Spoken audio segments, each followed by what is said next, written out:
بسم الله الرحمن الرحيم. الحمد لله الذي أرسل رسوله بالهدى ودين الحق ليظهره على دين كله ولو كره المشركون ومن على المؤمنين إذ بعث فيهم رسولا من أنفسهم فهدى إلى سبيل الرشاد وجاهد في الله حق جهاده وصلوات الله وسلام عليه وعلى آله وصحبه أجمعين. سلام الله عليكم wa rahmatullahi wa barakatuh. Ahlan wa sahlan bikum dans cette 55e rencontre des leçons à tirer de la vie du meilleur des hommes. Nous poursuivons le récit de l'immigration du prophète sallallahu alayhi wa sallam depuis Mecca vers Al-Médine et de parler des événements qui ont eu lieu lors de cette immigration. Il convient à tout croyant de méditer sur la situation et de mettre tout en œuvre pour pratiquer ces leçons que l'on tire des passages de la vie du prophète sallallahu alayhi wa sallam. Et nous voulons dire ici le tawakkul du prophète sallallahu alayhi wa sallam en son Seigneur Rabbi Jalla wa Ala et la pleine confiance qu'il a eue en Allah tabaraka wa ta'ala et le fait de œuvrer par des actes autorisés que Allah azza wa jal nous a autorisés. Ces trois particularités étaient claires et évidentes dans le parcours du prophète sallallahu alayhi wa sallam, dans son immigration de Mecca vers Al-Médina. Car naam, en cela, l'un d'entre nous pourrait se poser la question, Allah azza wa jal n'était-il pas en capacité de faire sortir le prophète sallallahu alayhi wa sallam de la Mecque vers Al-Médina sans difficulté, sans qu'il ne soit éprouvé par les épreuves par lesquelles il a été éprouvé, salawatullahi wa salamun alayh. Tous ces comploteurs qui se sont mis contre lui, ses détracteurs et leur désir d'assassiner le prophète sallallahu alayhi wa sallam ou de faire assassiner le prophète sallallahu alayhi wa sallam. Naam, Allah azza wa jal était en capacité de lui faire l'immigration comme il a été en capacité de lui faire vivre al-Isra wal-Mi'raj, qui est le voyage nocturne et l'ascension vers Allah tabaraka wa ta'ala avec al-Buraq. Mais à cet instant de l'immigration, il y a des sagesses, et parmi celles que les savants nous ont répertoriées quant aux efforts que le prophète sallallahu alayhi wa sallam a dû accomplir pour faire son immigration, il nous rappelle que le prophète sallallahu alayhi wa sallam Qudwatuna est le meilleur des exemples. Et les gens le prennent en exemple. Et ils suivent sa voie.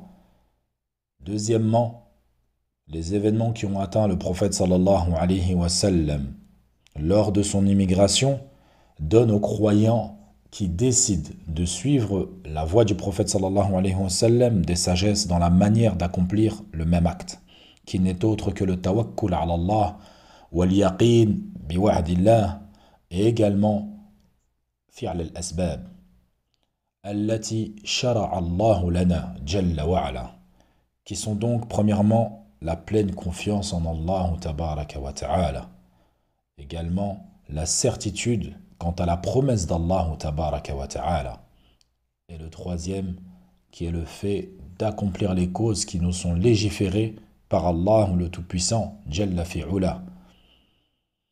Le prophète sallallahu alayhi wa sallam a parcouru lors de cette immigration qui a duré à peu près 12 à 13 jours de marche et à dos de chameau.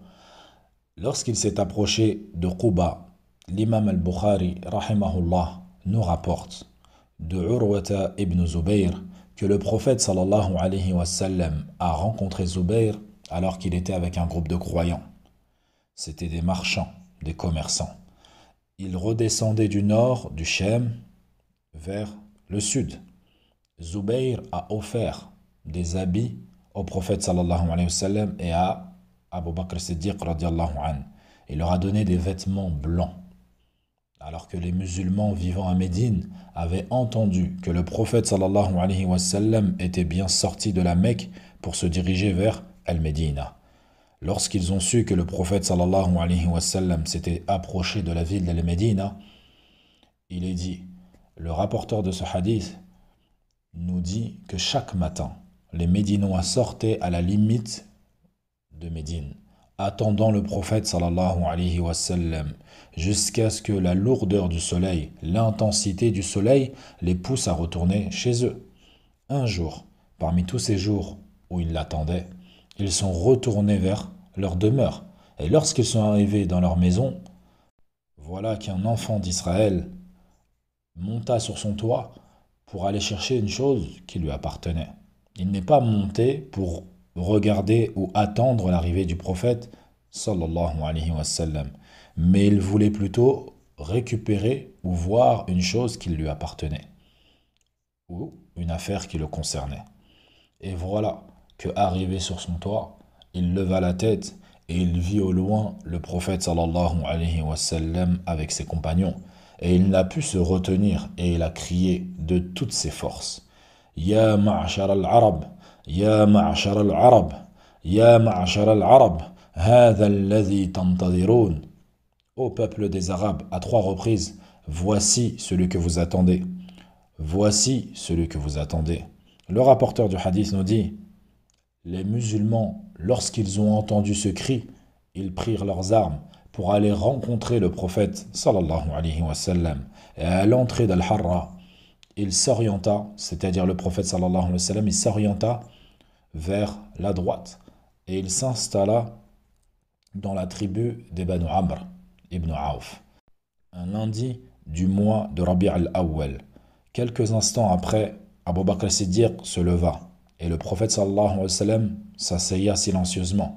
Et parmi les Ansar, beaucoup d'entre eux, ou la quasi-totalité, n'avaient jamais vu le prophète sallallahu alayhi wa sallam. Donc ils ont commencé par saluer Abu Bakr as-Siddiq radiyallahu anhu, pensant que c'était lui, le prophète d'Allah. Le voyant debout, ils ont pensé que c'était lui. Jusqu'à ce que le soleil arrivé à son zénith fit du tort au prophète sallallahu alayhi wa sallam, dû à son intensité. Voilà que Abu Bakr as-Siddiq se rapprocha du prophète sallallahu alayhi wa sallam pour lui apporter de l'ombre avec son rida. Et à ce moment-là, les Ansar, lorsqu'ils ont vu cela, voyant cette action, ils ont vu et ils ont compris que c'était bien le prophète sallallahu alayhi wa sallam qui était assis en face d'eux, silencieux. Le prophète sallallahu alayhi wa sallam, il resta dans la tribu des Banu Amr ibn Auf une dizaine de jours. Et il fit construire la mosquée qui est la mosquée connue de tous. هذا المسجد الذي أسس على التقوى. Cette mosquée qui fut fondée sur la piété. Et il pria le prophète sallallahu alayhi wa sallam dans cette mosquée. Ibn Ishaq rahimahullah nous dit qu'il a édifié et construit cette mosquée pour la tribu des Banu Amr ibn Auf. Puis il s'est en allé vers Al-Médina. Il est rapporté que le prophète sallallahu alayhi wa sallam est le premier à avoir posé une pierre en direction de la Qibla. Puis Abu Bakr as-Siddiq radiyallahu anhu également, il posa une pierre après lui. Puis Omar ibn Khattab radiyallahu anhu. Puis Uthman ibn Affan radiyallahu anhu. Puis les gens ont commencé à participer à la construction de la mosquée. Suhayli radiyallahu anhu nous rapporte que c'est la première mosquée qui fut construite en islam.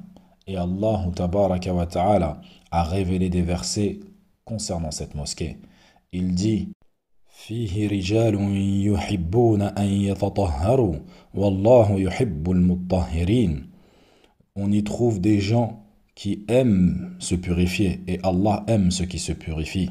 Et concernant cette mosquée qui fut construite sur la piété, même si Abu Sa'id al-Khudri radiyallahu anhu rapporte que le prophète sallallahu alayhi wa sallam fut questionné un jour quant à la première mosquée construite sur la piété, et il répondit: c'est ce masjid-ci, en faisant référence à la mosquée d'Al-Médina, donc la mosquée du prophète sallallahu alayhi wa sallam. Mais dans une autre version de ce même hadith, il dit: et sur cette terre il y a d'innombrables bienfaits, et il fut dit à la tribu des Banu Amr ibn Auf, lorsque la parole d'Allah est descendue: la masjidun ussisa ala taqwa min awwali yawmin ahaqqu an taquma fihi rijalun yuhibbuna an yatatahharu. Une mosquée fondée dès le premier jour sur la piété est plus digne que tu t'y tiennes debout pour y prier. On y trouve des gens qui aiment se purifier. Quelle est donc cette purification dont Allah Azza wa Jal fait référence et encense ceux qui l'accomplissent? Et il fut dit, cela fait référence à l'estinja, qui est le fait de se laver avec de l'eau, et également à l'istijmar, qui est le fait d'utiliser des pierres ou des feuilles.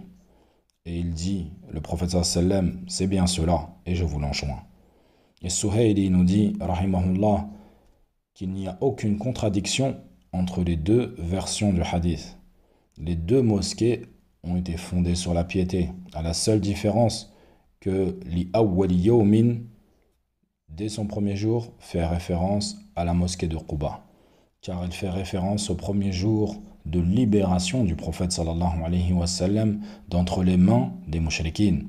Et également, il fait référence à son premier lieu après son immigration, où il y a accompli une prière. Et c'est comme cela que le prophète sallallahu alayhi wa sallam a fait. La première chose qu'il décida de bâtir fut la mosquée. Et il y a en cela pour nous, les croyants, une grande leçon et une grande sagesse. Et celle-ci, nous devons y prêter attention minutieusement, avec perspicacité. Et parmi cela, l'humilité du prophète sallallahu alayhi wa sallam. Car lorsque le prophète sallallahu alayhi wa sallam est arrivé dans la ville d'Al-Médina, et que parmi les Médinois n'avaient jamais vu le prophète sallallahu alayhi wa sallam, ils ne pouvaient donc pas savoir qui était le prophète sallallahu alayhi wa sallam. Est-ce Abu Bakr ou est-ce Muhammad sallallahu alayhi wa sallam? Et avec cela, le prophète sallallahu alayhi wa sallam était bien assis face à eux, et Abu Bakr as-Siddiq présent, et que tous les Médinois se sont tournés vers Abu Bakr as-Siddiq radiyallahu anhu, cela n'a pas poussé le prophète sallallahu alayhi wa sallam à avoir une réaction ou une autre. Ça, c'est l'humilité. Cette manière de se comporter à tel point que personne ne te différencie du groupe. Et c'est comme cela que le prophète sallallahu alayhi wa sallam était. Et comme cela, le prophète sallallahu alayhi wa sallam nous a mis en perspective cette exemplarité. Et ceci n'est pas la seule situation qu'a vécu notre prophète à cet instant, sallallahu alayhi wa sallam. Parmi les événements qui ont eu lieu lorsqu'il était dans la ville de Médine, il n'était pas connu de tous. Il ne savait pas qui était le prophète sallallahu alayhi wa sallam.